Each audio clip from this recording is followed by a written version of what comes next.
I would absolutely love to welcome into the show. Again, we are here to celebrate the life of Otis Taylor, a former Prairie View A&M All-American national champion, along with his teammate, as you see at the bottom here, Mr. Ken Houston, Super Bowl champion with the Kansas City Chiefs, along with his teammate up on the right side of your screen is Mr. Noland Super Gnat Smith. I'd like to welcome both of you gentlemen into the show. Thank you so much for joining us tonight. Thank you. Good to be here. Good, good. Uh, Obviously, just obviously having lost Mr. Taylor today, I know that I've talked to both of you, and it's a tough day for I think for a lot of folks.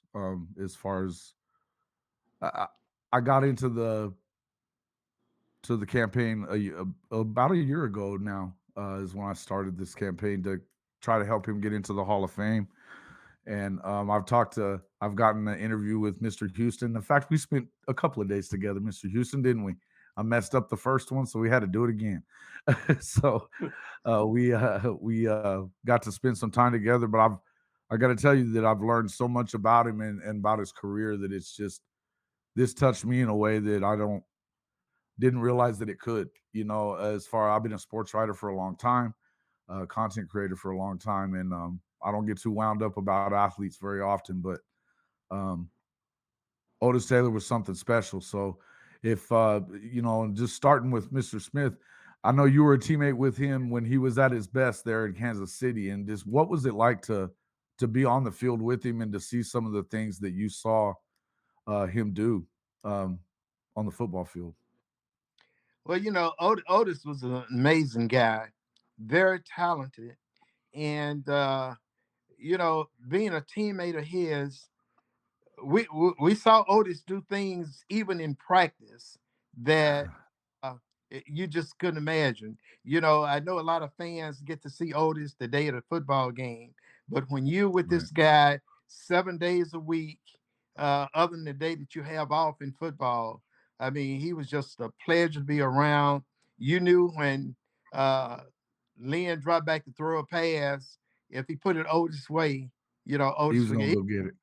just I mean, he was a fantastic receiver, and I'm a lot like you. I've been writing letters and stuff, trying to get Otis in the Hall of Fame, and I still believe today, I always will. The Hall of Fame will not be complete until Otis Taylor go into the Hall of Fame.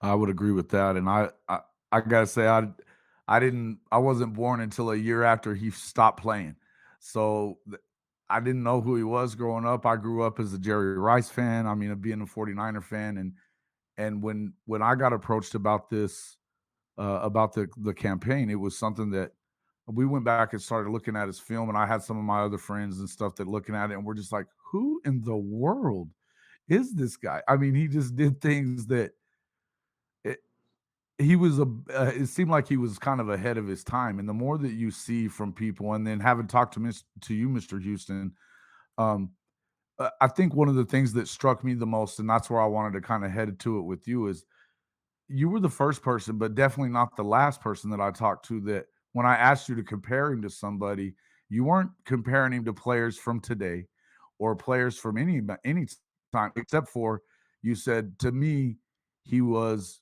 Jim Brown or Muhammad Ali. And then I've later heard him say, people say he was Wilt Chamberlain or like today's LeBron. Um, he just kind of transcended sports altogether. Isn't that correct? That's right. First of all, I'd like to give my condolences to the family. And Yes, I've been thinking about this all day. It's kind of surreal. And I think about how many, all football players are great. Every one of them. They've done something absolutely. special to be on the field, and they deserve any accolade they can get. Any accolade they can get. But Otis was special. I played in my mind almost all day long. He was special. I played with him in college. He was doing the same thing in college. Then had to play against him when he got to Kansas City, and then watched him play.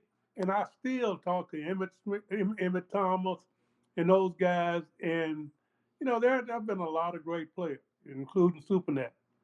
Okay, and that's why you kind of you hesitate to talk about one football player because all of them have their greatness. But I think we can agree on one thing. Not only was Otis great, Otis was special. And the way you know they're special, they make other football players watch. When I was off the field, I was outfield and he's on there, but when I got a chance to watch the Kansas City play, I watched Otis Taylor. And he was doing the same thing in college. He did the same thing in high school. I mean, we watched him at Prairie View. So, I sometimes I almost feel guilty about being in the Hall of Fame because there's so many other guys that are left out. And it's just it's an unfortunate situation.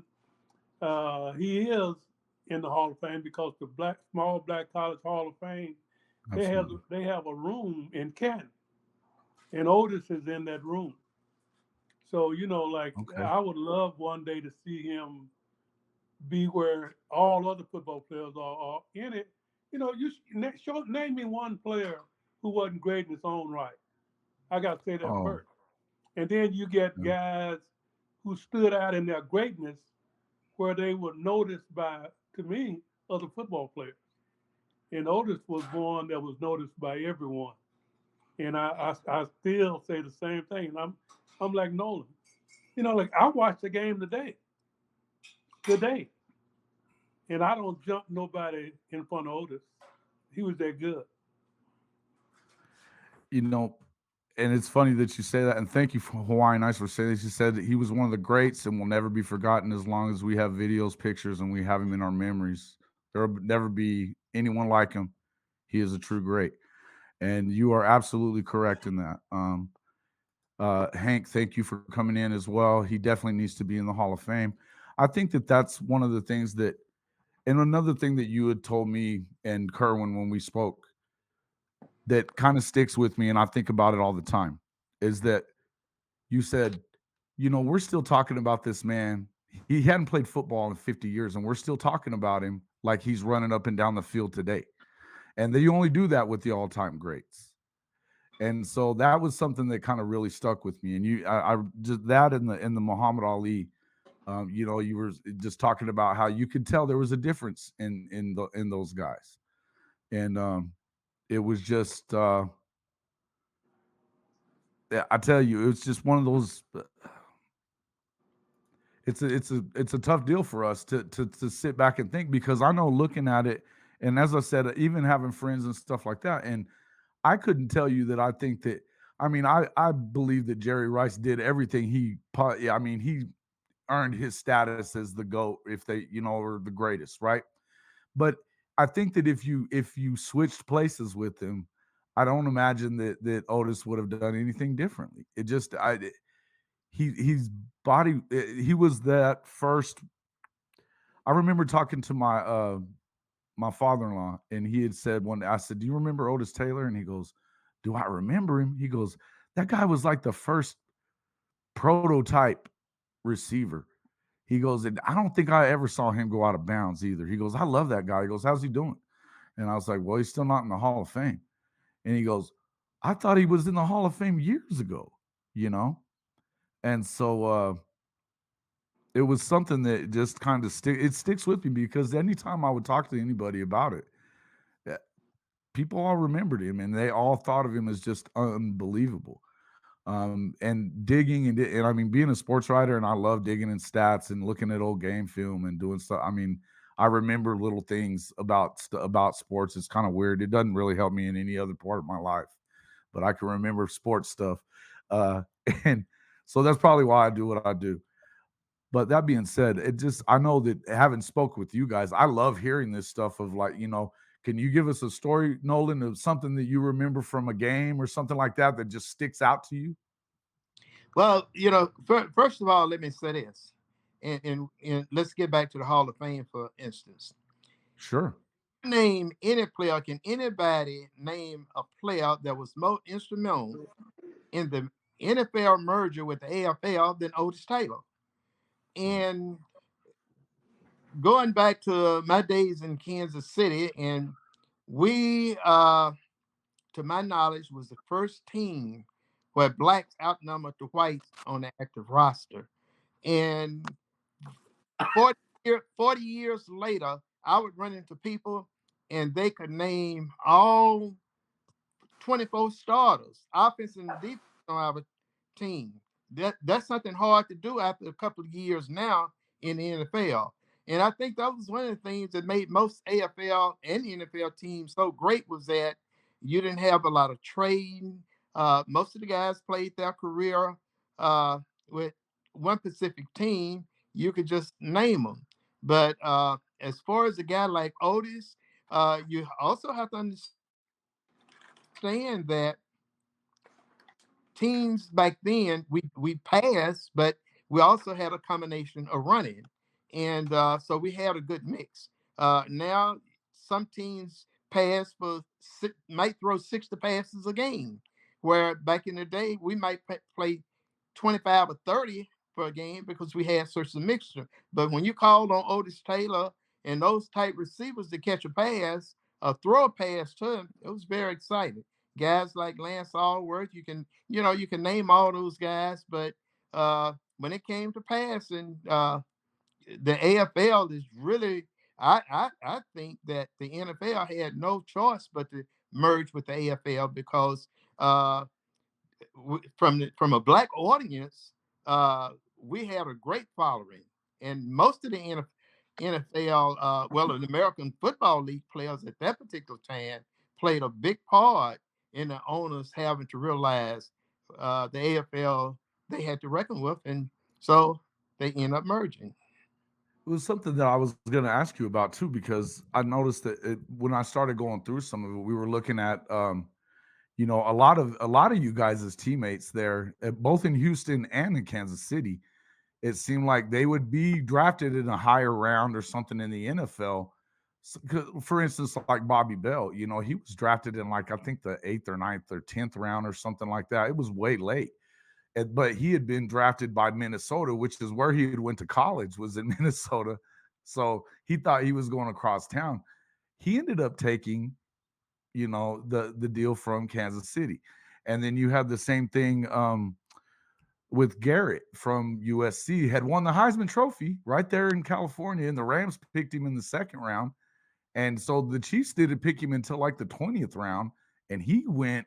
And I mean, it's nice and sunny and nice and warm out there in LA, and he went to bone chill in Kansas City. So there was obviously, I know. Tell me a little bit about Lloyd Wells. Was he one of the folks, the guys that scouted you and got you to Kansas City or Well, brought you along? well, well, really, tell you the truth, Lloyd Wells was very instrumental, in, include myself. Uh, Yes, sir. when I was drafted, I would say within maybe 6 or 7 hours, he was in Kansas City trying to get me signed to a contract. Right. And he scouted, matter of fact, he scouted all the HBCU schools looking for talent and found an awful lot of it. Right.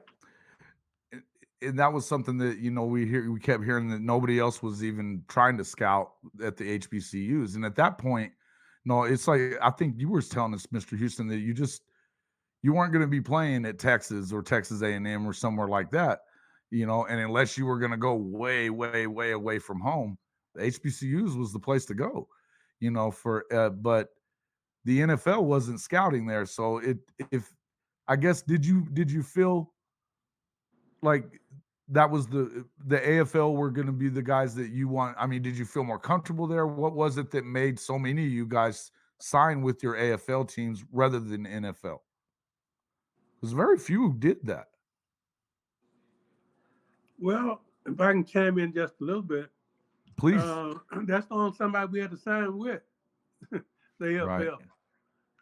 I was in college. The talent was so thick at the small black colleges until I remember at Prairie View, I was an offensive center and played offensive center for Yeah. 4 years. Couldn't start, and then ended up being a linebacker, and then got drafted as a safety. And I look on that team. We all looked up to Otis, but I looked on that team, and we probably had 15 or 20 guys that went to pro. I know Jackson State, Verlin Biggs and that crew. And let me say this: I was thinking, I was surprised to see Nolan Smith when I got on the video tonight. But the first thing hopped in my mind was Super Nat, and he was great. He He was was. great. And Yeah. I mean, and I've I'm seen some thinking, amazing film of is, Mr. is Smith, that man. Nolan Smith? And these Yeah. names I have forgotten it, but there's so many good or great players Yeah. that played in the small black. They named them small black colleges. That's what they said. But that's all we had. We went to college, okay? And it, like I don't accept every name that somebody hang on me. If it's a bus, I got on the bus. If it's a train, I got on the train. So I've learned to speak of everything in its first tense so I could live with myself, and that's why that the guys know. You can ask guys. Just go ask any. You don't have to ask any one guy in particular, but just go ask any guy. Man, hey, who belongs in the Hall of Fame? And those guys will tell you. It may be somebody you never thought of, but they'll tell you because they had. I'm like, I heard you saying, I had forgotten it. We only threw the ball on third down. Everybody knew you were going to catch a pass. And we could put, you had a guy like Otis, they had other talent also, but you had a guy like Otis. We put 2 or 3 men on him because we knew who he was going to throw to, and we still couldn't stop him. And I'm not saying, I'm saying Otis Taylor, but I could also say Nolan Smith. Okay? And so that's just the way it was back then, and we accepted that. And that's why those names, if you could ever pull up a book of names, they'd go down forever. You know. Sorry, I cut in on you. I just want to say that.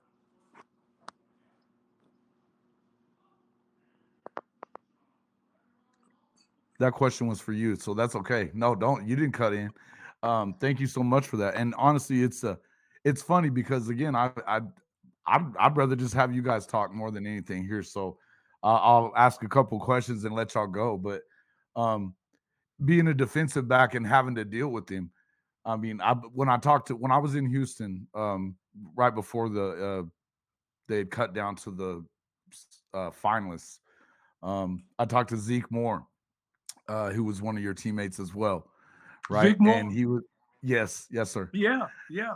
And he kept saying I mean, we were talking about him. He said, "Man, that guy would knock you out if you didn't pay attention to where you were on the field." And you had told me that same thing. And he said he would knock you out. And I remember Ralph Cooper telling me a story about that him and Zeke would get out on the field before the games and be like, "We're going to fight or play today." And so, it was a different game back then, It but was a he was definitely a different game, obviously. But you think about that is that all these when you start parsing numbers and things like that, and I hate doing that because it's just silly. The game's different. The game, Mr. Smith, you talked about that you guys ran a lot, but you passed certain times you would throw more. But the thing was is that I remember game in I think it was 66 or 67. I'm going through all of these games. And out of 65 plays, I think 61 of them were run plays. So, I mean, and then of course I remember who was it that was saying that? It was one of your teammates, the safety that just got into the Hall of Fame a couple of years ago. Gosh, why am I But forgetting his name? Thomas, Johnny Robinson. Johnny Robinson. Yeah, he always said that, man, he goes, I can't imagine what it would have been like if they had to only hit him for 5 yards, because oh they were yeah, draped all over him. you know, that yeah. 5 yard rule would have just been crazy. So I mean, as a safety, what would that because you said you better hit his big butt on the line, otherwise you're dead. I Well, remember you saying that. the ball should be off in 1,003. Okay, you see that right now on TV. They're trying to get down to 2-1, so the ball needs to be released. If they were fighting us on the line of scrimmage 4 and 5, what do you think it did to their routes? And it would be the same thing now. So if they change the rules, then the rules changes the game. And so hopefully you'll have enough older guys left to say, you know what, he caught that and I respect him for everything he did. But this is what we did different. Back then you had to watch your face to get off the line of scrimmage because those guys were designed to hurt you. And he knows that. And so, but anyway, this is about Otis. And again, my condolences to the family. And this Right. one guy to me will always be deserving. Yeah. So you were talking about how you felt like he should definitely be in the Hall of Fame, Mr. Smith.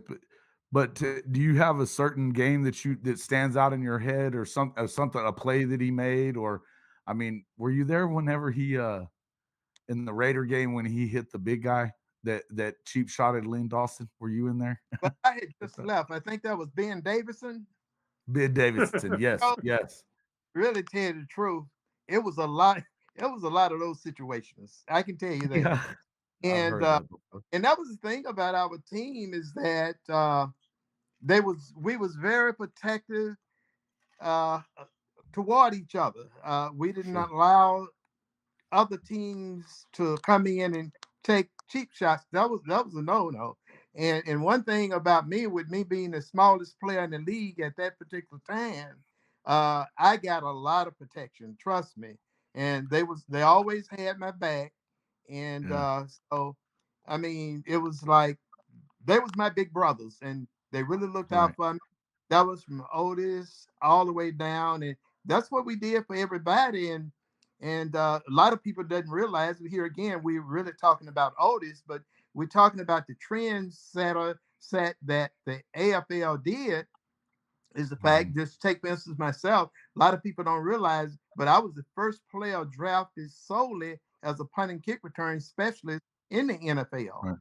And Right. but at that time it was the AFL, and they Yeah. didn't even recognize specialists as far as even though I led the league in punt returns. I didn't get a Right. chance to go to the Pro Bowl simply because at that particular juncture it was new, and then other teams start realizing that the kicking game was so instrumental in a Right. football game. So, but from Emmett Thomas, Willie Lanier, all those guys, they blocked for me like there was no tomorrow, Right. and as well as Otis. So we all joined together, and that's what made our team so united. Well, and even like Jim Kearney being the quarterback there at Prairie View, and then he went and became a safety in the NFL, and like it's amazes me that the things that he did in college, as a quarterback, and he didn't ever get that opportunity, obviously in the league. Um, but I tell you, it was something that it's again, I used to tell Kerwin, and he's asking the question here, and I kind of wanted to get to that to you guys. Do you guys feel like that there should be a change in this Hall of Fame voting because of the fact, because I think that something that we've come to, having done that, and we got Otis was further along in the voting than he ever got before last year, apparently. So he didn't make it to the finals, but he was close. I feel like there may be still another couple of steps that need to be took, but I do feel like he's definitely deserving to go in. But the problem is that you have a lot of guys that they're newer voters. They didn't see the game. It almost similar to like with me. I didn't. Until I got involved in this. I mean, I watched the era that I grew up in. So just like everybody else, I would imagine. But I'm so glad that I've gotten into it because I've found so many amazing players. I haven't watched your film, Mr. Houston, and then the Super Now. I mean, that was fun watching. And another guy that I really, really would love to see get into the Hall of Fame, and we talked about this before, Mr. Houston, was Lamar Parrish, who just, I mean, that guy. Talk about a kick returner and a punt returner. That guy could let it in. And I think Terry Bradshaw didn't ever want to see him again. He was always picking him off. So, you know, it there's a lot of these folks that played back in your era that I'm just like, wow. But I guess still the question I have, and Kerwin was asking it was, should it change to where you go to more players? I mean, I even heard a more modern player, Brian Urlacher, that I grew up with around here. He said that he felt like that players should be picking the Hall of Famers because you guys know, you know who the best guys were out there. You know, what are your thoughts on that? No, It- no, Nola. Well, you oh, talking to me?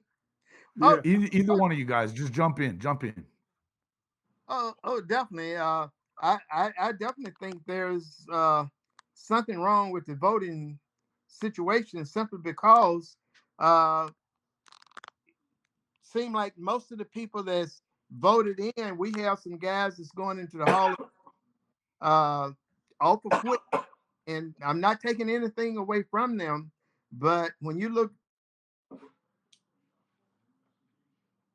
the publicity and a lot of things that the modern guys are you know, have been able to take advantage of the day, I definitely feel that that situation needs to be taken a look at, and m- we have quite a few guys that I feel deserve to be in the Hall of Fame. And I don't know what we can do about it, but we definitely have to keep fighting for guys like Otis. And there's other guys that, you know, same way. Part of the problem I think is, and I think this is something that you said to me, Mr. Houston, but let me get your opinion on that as well. Is it, do you feel like maybe the players should take more of that responsibility of putting those guys in, or your vote should count a little more? Because I know that you were a part of the process at one point. We talked about that in the past, and they do have some players there, but Yeah. don't you You feel like know, maybe there should be a senior committee that, I mean, look, man, I don't understand how guys that are, the game was so different when it started, right? I mean, it was almost rugby. And they didn't put a Hall of Fame into until 40, 50 years after the game had started. So I mean, I wouldn't know anything about those guys in the 20s, and neither probably would you guys, you know? well, But they used to only take five. right, Okay, and I think they've tried to improve on that by raising the numbers right. to get guys in the last couple of years. But it's not easy for me to say because when you meet Night Train Lane, those guys, it was brutal for them to get in the Hmm. hall. I mean, the Sure, things they sure. had to put up with was just brutal. So Yeah, I hesitate because it's like I'm talking to Nolan, and then I see Billy White shoes, and then I see, yeah. all the guys lined up that really has a legitimate chance in the kick return and stuff like that. And so then you see the receivers, and then you see that they asked me the question this year about defensive backs. What about defensive backs? And I said, it's hard for me to say because there are some defensive backs in, in my mind. I go back to Night Train Lane. He was actually in the hall, and I got a chance to talk to him and listen to what all he had to go through, and it made my way better. And I'm sure that they're working to make the ways better. But what happened? You just have so many numbers. So what do Mhm. you do? When you have those numbers, and like I said, I've been there a couple of times, and I honestly think it's almost like when they pick a Pro Bowl. When I played in the game, the only somebody I could pick was a tight Mhm. end. So I couldn't pick a tackle, nobody like that. I had to pick a Right, tight end that I played against, okay, right. because I knew tight end. So now they have the public picking. You play a Yeah. Pro Bowl game now. If you got 50,000 people voting, that guy's gonna be a Pro Bowler whether he's born or not. You know, Yeah. and so it's It's just definitely a different. it's just It's a definitely it's different. a process, and they're trying hard. I can say that. I know that for a And I fact. and I agree with you there, but that's where we were kind of talking about it, was that I feel like even with so for the seniors that last year and this year and next year for sure, but they were talking about doing it for a little longer, that they were, instead of having one senior, up to 3 get in. So you had, you got your 3 in this year. But a lot of the guys that are seniors now, I mean, and I'm starting to look at that. A lot of the guys that are seniors now, you're looking at guys like, well, Sterling Sharp is in that group. Roger Craig's in that group. These are guys that whenever I was growing up, I was watching them. And so, and they just played a different game. They just played a different game because I look at Otis's biggest year, and it was 1,197 yards, and he did it on 57 catches. In his MVP year, which he's the only receiver beside from Jerry Rice to ever be named MVP by any publication. Now that he wasn't the official MVP, because the AP voters, they get, I mean, they had given that, he didn't get that one, but he was second in the AP, which is Jerry Rice is also the only receiver to do that. Um, but he was voted MVP in the year they won the Super Bowl, or the year after they'd won the Super Bowl. And I mean, and they probably would have got to the Super Bowl had it not been for a crazy weather situation where it was just not cold in the on Christmas, in that game against the Dolphins, the longest game of all time at that point. Um, but I feel like what happened was it. Here's what happens: is they ended up. It took so long before they even started a Hall of Fame, and you've got this backlog, and these three people at a time. It's never going to really cut into that, and you're always going to remember the closest guy to you. I mean, I can tell you everything on. I remember everything about Sterling Sharp. I remember everything about Roger Craig. I think he should have been in the Hall of Fame already. You know, I think Roger Craig, being the first guy to get 1,000 receiving yards and 1,000 rushing yards, Marshall Faulk got in for it. Why hasn't Roger?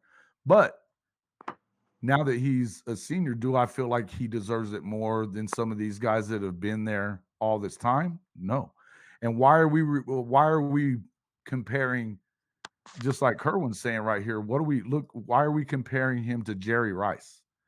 I mean, and look who we're comparing him to. We feel like that he could have done that, but had he been able to, did they throw the ball like that?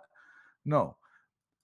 We did a stat thing together that Kerwin and I kind of put it together of like just kind of basically where you swap out the number of passes and completions for a time period. And if you were to swap him out for just a 10-year period with anybody in football, Otis Taylor would have, if you gave him the same amount of catches, like I said, 1197 on 57 catches. I mean, I think the lowest amount of catches that ever got over, once you get up into the modern day, I think about, well, for instance, Michael Irvin that year in 95, where Jerry Rice had the all time record at that point, that year, from that year. But Michael Irvin had, I think, 1,600 something yards and was still behind Jerry, but he had 110 catches. To think about that, 57 catches and he gets almost 1,300 yards. It was 1197, so 1,200 or 1,297. It was 1,300 yards basically. 300 yards behind and 60 catches behind.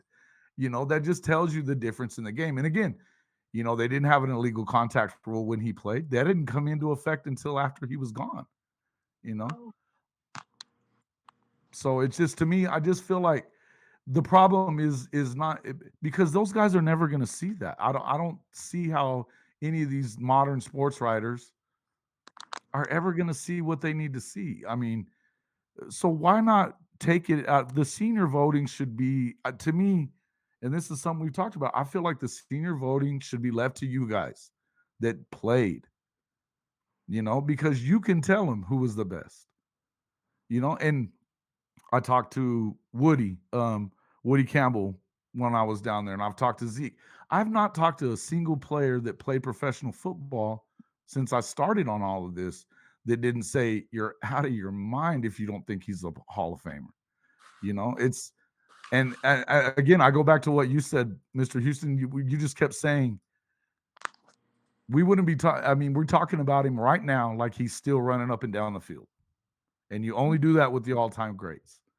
If you can say that and you're a top 100 all-time player, how is it that a sports writer can overrule that? I think it's ridiculous. And I am a sports writer. Go ahead. Mr. Houston? No, yeah, I hear you. And as you were talking, I thought about baseball Mhm. in their Hall of Fame. I mean, they might not take anybody. Okay, and so I don't know how you fix that.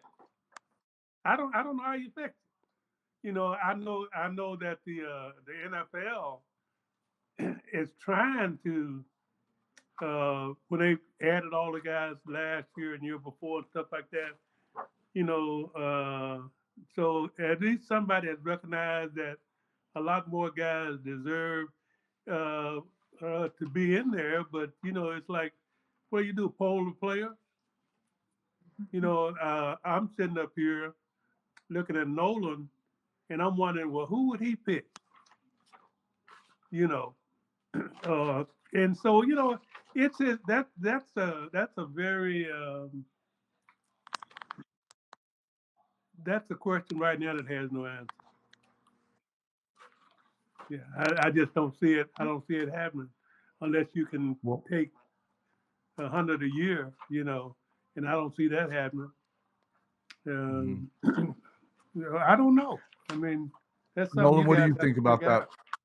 What do Yeah, you feel about that, Mr. Smith?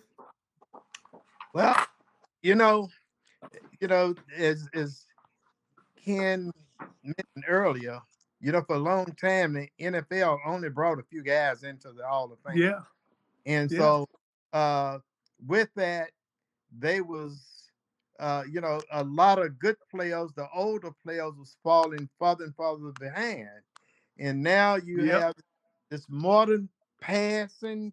Look what happened to the running backs in the past 7 or 8 years. That's right. You got a couple guys that stand out, but the running back is not the featured guy anymore. And where did all this come from? It came from the old AFL, and that's when the NFL realized that they had to change. So uh, they really need to take a closer look at the older players, and I'm talking about the real seniors, and give those guys the honor that they should have. And it's too many right now left out, such as guys like Otis Taylor, to name quite a few more. And what we do about it, I'm not quite sure, but I would love to see that list expanded as far as the senior players. And do you feel like that's something? And see, I think you get kind of stuck between. You've got one side of people that says it's not exclusive enough. I mean, I've heard Coach Prime say that, right?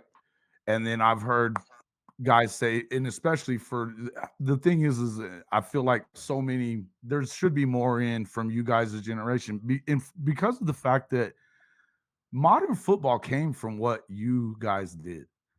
You merged the leagues. I mean, you changed the game and made it household. I mean, most of the NFL teams, like you said, they were all over on the East Coast. They weren't doing a lot of stuff like that on the West Coast.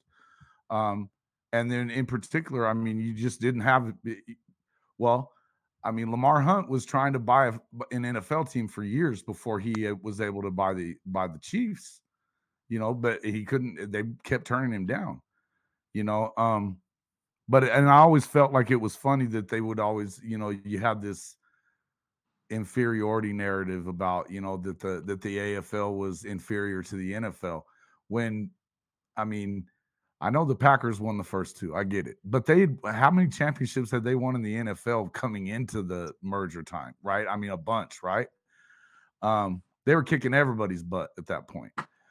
But then when you look at it, they won those first two, but then the AFL teams won four of the next six, you know, and then they Right. dominated the 70s. So this inferiority thing, I mean, all you have to do is like look at it a little bit, and then you see that it's all trash, that it's just a bunch of trash. Um, and I'd love to change Coach Prime's, but I think that Coach Prime really, Kerwin, the more we talk about that, I know when he said things like that, I think he's more talking about the guys that played in his generation, that some of those dudes just, or after him, that they just didn't have it. Um, but I just feel like that there's a lot of those things that a lot of people look at Johnny Robinson. It took him so long to get in as well. Ken Riley's getting in this year, and he probably should have been in years ago. Lamar Parrish has never been really up for the vote. I don't even think they've ever discussed him. From what I've heard, they've never discussed him in the room. You know, and to me, the guy had, I mean, Mr. Houston, he had more interceptions than you did. And I mean, obviously you played safety. He's a corner. And plus with his kick returning and stuff like that, and he's never even been discussed. He had 9 Pro Bowls. Back Who, when you Lamar? had to, Lamar, yeah. Yeah, And I mean, yeah. and they don't even discuss him, and it's just it makes me crazy that and literally, Kerwin mentioned it a little while ago here in the chat. He was saying that Otis Taylor scored the last touchdown in the AFL. the last AFL touchdown. That was his touchdown to win the Super Bowl against Minnesota. And so that was, he had his amazing run up to it. I know Lance Allworth was amazing too. Lance got in. But I do remember a book, and I don't have the book, Kerwin does, but it had the greatest pass catchers in the NFL, and it was made in 1972. And Otis was on the cover, and he was the first guy they talked about before Lance Allworth. And I remember reading in that what did he say? One of the guys was saying generally they would you might agree to disagree on them, but you're only talking about those two guys if you're talking about the best receivers. And that's what Woody said. He goes, "You only talk about those dudes. You don't have to go any further." And they're not even bad mouthing anybody else. But did you have anybody that was harder to cover for you, Mr. Houston? Say it again. Was there anybody harder to cover and to try to hold down than Otis Taylor? And I mean, you had to do it in college too. So Well, you had you when I look at when I talk about a top notch, there was some great receivers. I mean, guys that could really, really play. So I would hate to bring it down to Charlie what you Taylor, better guys like that. There than. was great So, players. but Yeah. in a composite of works, then you have to look at the overall works of an Otis Taylor or Lance Allworth. And I think they do this sometimes to make it legitimate because you got to have numbers. You got to have numbers, and numbers don't lie. So I look and I'm looking at Noland tonight, and I haven't seen him probably since we played Kansas City. And that was a long time ago, but I never forgot his number, and I never forgot his name. And it came back to me. So he had to do something during that period of time that brought that memory back to me. So, then I go, oh yeah, I remember this. I remember that. To me, that's how you start off, probably picking a guy who going to be inducted into any hierarchy. This person needs to do this or this person did that. And sometimes you need to talk to a person, he did it too. You know, those guys can tell you the quickest. Oh man, don't mess with him. He'll Like blow by Zeke you. Morris Stuff saying like he'll that. Or don't knock do you this. out. And he And just so kept telling me he'll then you knock you start out. looking at those guys.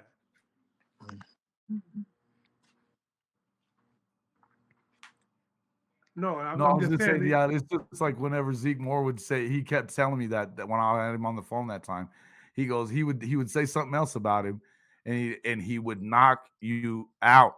He just kept repeating that. Like, in other words, don't mess around and you better keep your head on a swivel.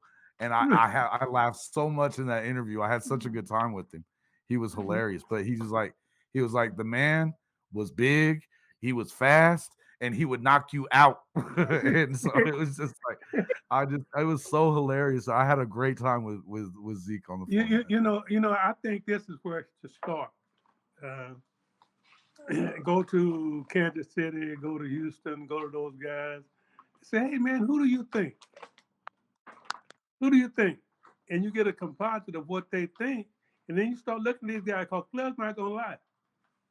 They're not gonna lie to you. They'll say, "Oh, he can't play," or "He did this," or "He did that," and then you start looking at that guy.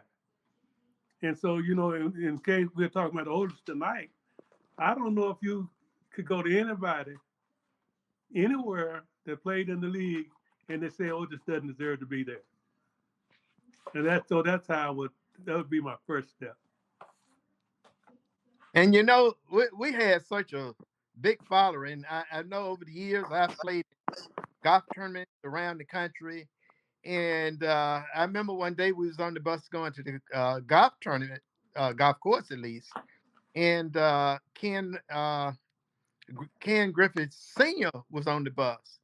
And at that particular time, and I know that there was a couple of players that I know played for the Yankees.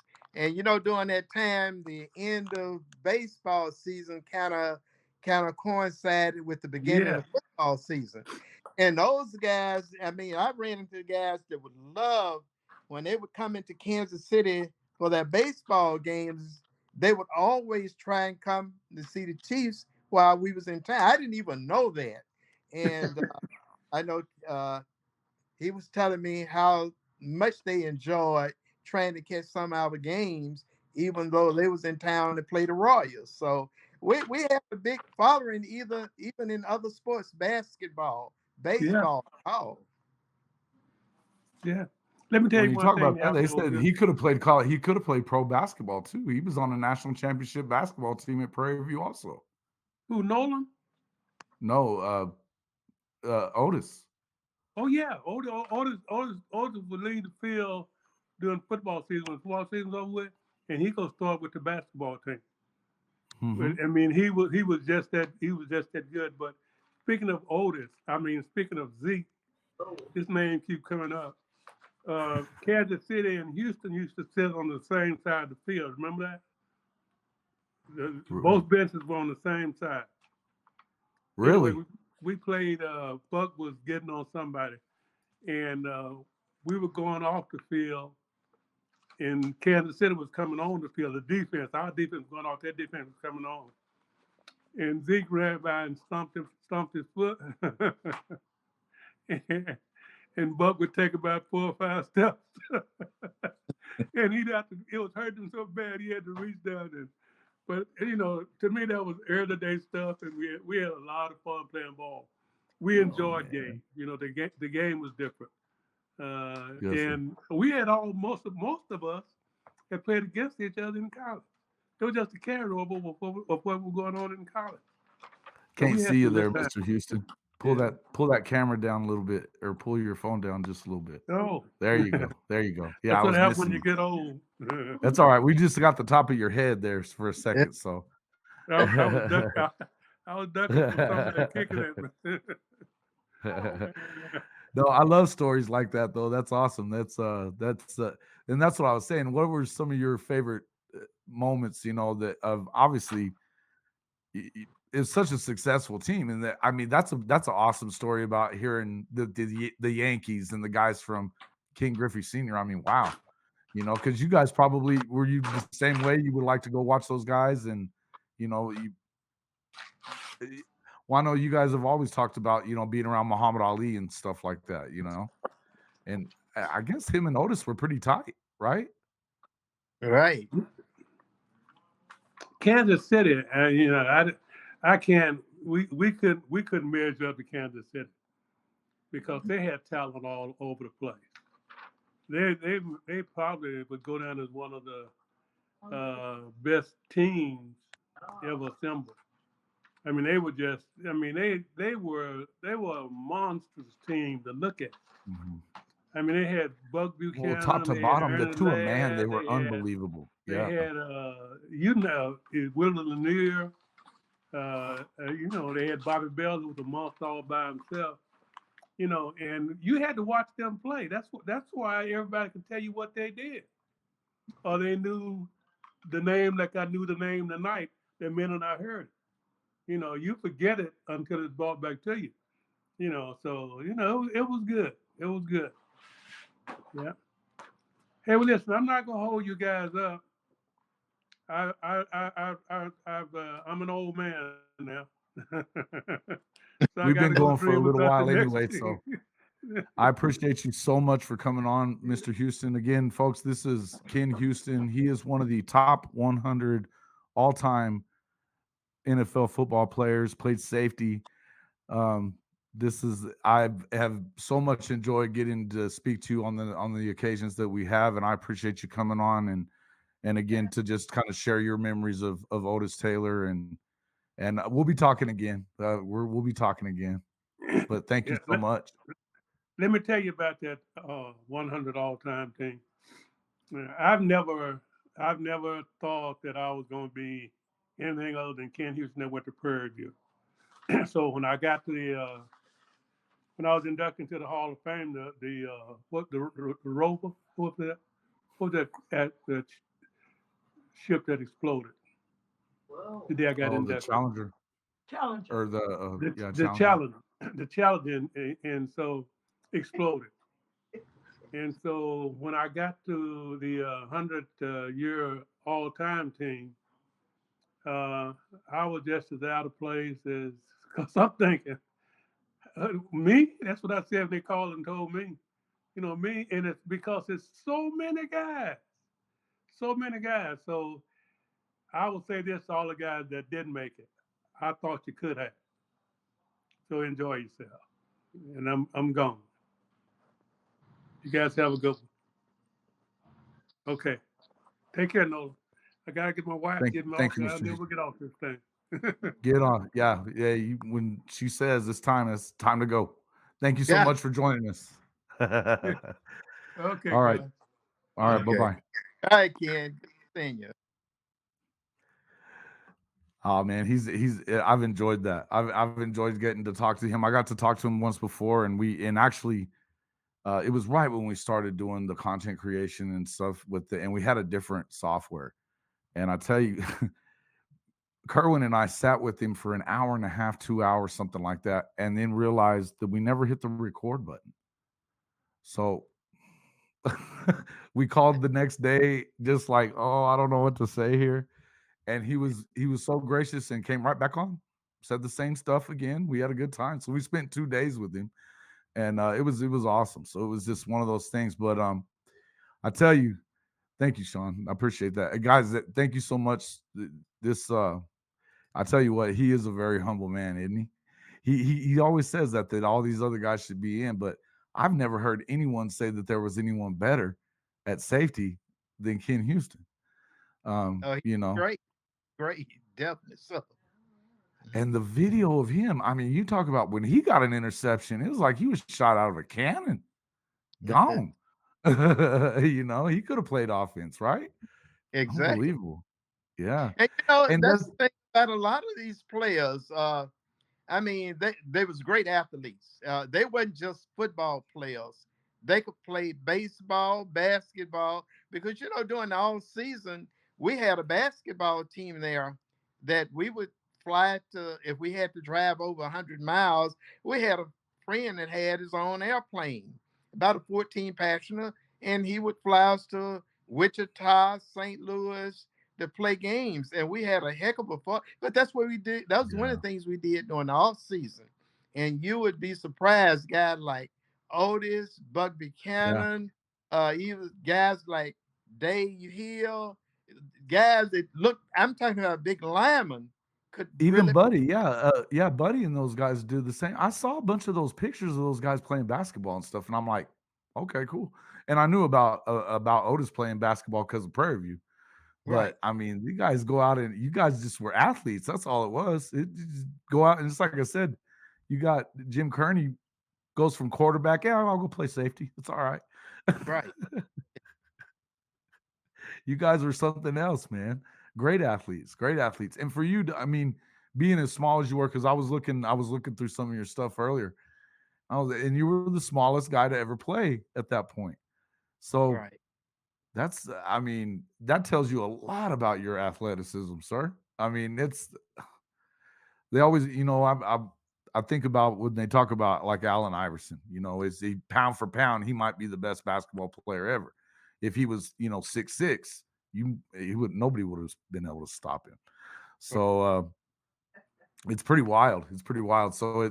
But I've really enjoyed talking to you guys, and like I said, I didn't really know what we should do with this and stuff, and it's been a hard day I think for everybody. But I love hearing these stories just about you guys, and I'm so glad to have got to meet you.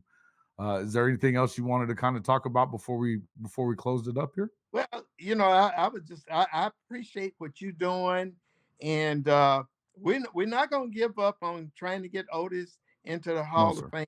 But not only Otis, there's a lot of guys that's missing, and we're gonna keep the campaign going, doing everything we can to get those guys in that's really deserving to be there. Right. And I would say just to that, thank you for saying that too, because and I would tell you now, I didn't, I never, I think God puts you in certain situations, whether you wanted to or not. I had no idea that this was coming.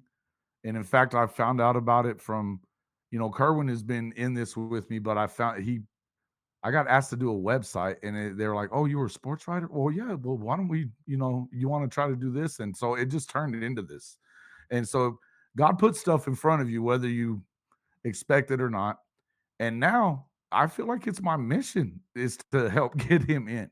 And that's why I have taken it personal. And so is Kerwin, and so is a lot of the folks from Prairie View. And I know a lot of the folks that are in that group, the Facebook group, that what I would say to everybody is make sure that you go to the actual YouTube page and become a subscriber, because right now we're on my page on my college football podcast page, because I have a lot of subscribers, or Right. more subscribers anyway. So I wanted to make sure we got this out, and that's one of the reasons we started this show. Actually, was to just try to help the Otis Taylor thing, and it's kind of turned into something else. But to me, we need more people to see this information more and more. So I really really appreciate you coming on. I'm going to put your name in the taglines, and watch, this thing is going to get seen over and over and over again now, because they want to everybody's going to want to see the Supernat, it's I remember the Weird Wolf, he was like, "Hey, aren't you the Supernat?" On the in the Facebook group there that day, and he was like, "Man, that guy was awesome." And I mean, he's a super fan. That guy's a super fan. There's a lot Right. of those folks there in Kansas City. There's a ton of them in Houston too. So guys, if you can, please go in to it's called the Way Past Due channel. It's at way dash past dash do. Go on there, subscribe to that channel. There's a ton of other stuff on there. You can check out our apples to apples stats. It'll kind of explain some of it to you. And we're going to be doing some more stuff on that Facebook group. But anybody who wants to know, if you leave comments and stuff, I'll point you all in the right direction. But again, thank you so much. Thank you so much, Mr. Smith, for coming in, and we appreciate you. Well, I have truly enjoyed it, and I tell you what, I have friends that have gone into YouTube once they found out they got a chance to talk with me, and went and pull up a couple of returns and stuff like that. Yeah, yeah. It's really a good tool, and I definitely want you to keep working with it, and you have my full support on it. Thank you so much, sir. I appreciate that a lot. We will definitely stay in touch, and I will talk to you again. And you're getting a lot of everybody, folks. We're gonna go ahead and wrap all this up, but they're all thankful for everybody here. This has been awesome. Thank you guys for all showing up. We appreciate that a lot. This is what it takes, is just to get the word out and kind of build momentum, and get the awareness out there. So thank you so much. And everybody's saying thank you, Mr. Smith, just so you can see that. Make sure you like and subscribe, folks, while you're here. If you're not already a subscriber, do that. But the folks that aren't already subscribers to the Otis Taylor page, please go over there and do that. We'll talk about more of that as well. But thank you, Mr. Smith. We will talk to you soon. And God bless you. Thank you. Thank you so much for having me, and let's do it again. Yes, sir. Absolutely. All right, thank you. Bye bye. Wow, man. These are the most fun, um, getting to talk to these old guys that have been just amazing players. And they're so gracious with their time, and just being able to come and talk to you, and give you their opinion, folks. We really do need help getting this guy in. You know, yeah, we need help getting this guy in. Hey, thanks, Sean. I appreciate that, man. Yeah, it kind of started, and I tell you what, it started. This channel started because of the Otis Taylor channel, and I mean, if you go and look at that channel, it's way past due with dashes in between every word. At way past due, there's 80 subscribers, man, and I've put out a ton of content there. Me and Kerwin, who you see there in the right here on the screen, we put out a ton of content. We've done a lot of different stuff, and it just, I mean, we didn't quite get him there this past cycle, but I'll tell you what, I'm not giving it up. So, um, man, hey, thanks, guys, man. I appreciate that. I appreciate that. I didn't know, I wasn't sure how. But you guys are great, man. I've been saying this so many times that our audience on this show is unbelievable. You guys really are, and I really, really appreciate that. That you get behind whatever we're doing. So thank you guys so much on that, and we will definitely. I'm going to keep this. We're going to keep this on the front of our minds for a while. I would just like to say again, is like I was talking about when we started. I didn't know who Otis Taylor was, and not just the amazing player that he was, but he was an amazing man. I've learned so much about him. We've there's a lot of stuff. Yeah, come on back to Bust My Chops. I'm ready. Yeah, we have a YouTube channel. Yes, it's just you. If you go to YouTube, in fact, let me just put it in there. Hold on.